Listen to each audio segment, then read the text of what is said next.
Hello everyone! I'm your car kuya here at Automobilico.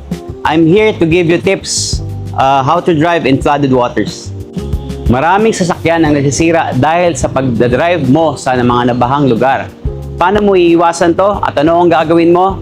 Tuturo ko sa iyo. Mistake number 1, hindi mo alam kung dapat ka bang sumugod o umatras. Maling desisyon, yun yung pinakamaling ginagawa natin. Hindi natin inaalam kung dapat bang tawirin ng baha o hindi. Paano mo malalaman? Kung ang baha ay lampas sa kalahati ng gulong mo, dapat wag mo na ituloy yung sasakyan mo. Kasi sigurado yan, titirik ka sa gitna. Okay? Dapat alamin mo rin. Siguraduhin mo. Maraming namamatay sa maling akala. Siguraduhin mo na yung baha ay na-size up mo na. Kung lampas sa kalahati ng gulong mo, huwag ka nang tumuloy. Pasilip, paunahin, alamin kung ano yung lalim ng baha.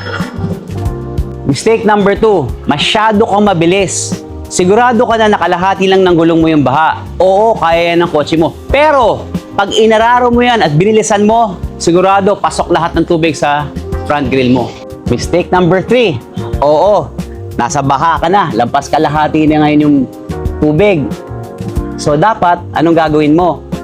Huwag kang hihinto dun sa baha na portion yan. Kasi, pag tumigil ka doon, ang ibig sabihin nun, papasok yung tubig unti-unti sa loob ng sasakyan mo.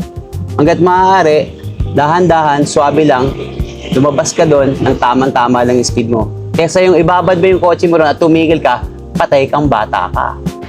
Mistake number 4, nangyari na ang hindi dapat mangyari. Tumiri ka na sa baha, tumigil na yung kotse mo, nag-stall na.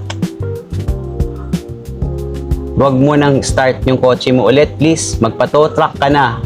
Ang unang-una mong gagawin, tanggalin mo yung baterya at never mong i-start ulit yung kotse mo. Kasi pag in-start mo yung kotse mo, hundreds and thousands ang gagasin mo kasi para mong sinabi na, hello, short circuit, I'm ready, start. Boom, panis. Guys, mistake number 5. Hindi porket mi-start ulit yung kotse nyo at hindi nyo alam yung sinabi ko sa mistake number 4, okay na kayo. Make sure na dalhin nyo pa rin sa kasa yung kotse nyo kasi nababad lahat ng transmission ninyo, preno ninyo, suspension ninyo, etc. etc. So, kailangan nyo pa rin magpaayos at magpa-double check ng sasakyan ninyo. Make sure, sigurado, klaro, warantisado. It's better safe than sorry. Guys, pag tag-ulan, marami talagang sasakyan na nasisira. Pero hindi yan dahil sa sasakyan. Dahil yan sa maling desisyon ng driver. Alright? I'm your car kuya here at Automobilico. Please like, subscribe, and follow for more car care tips.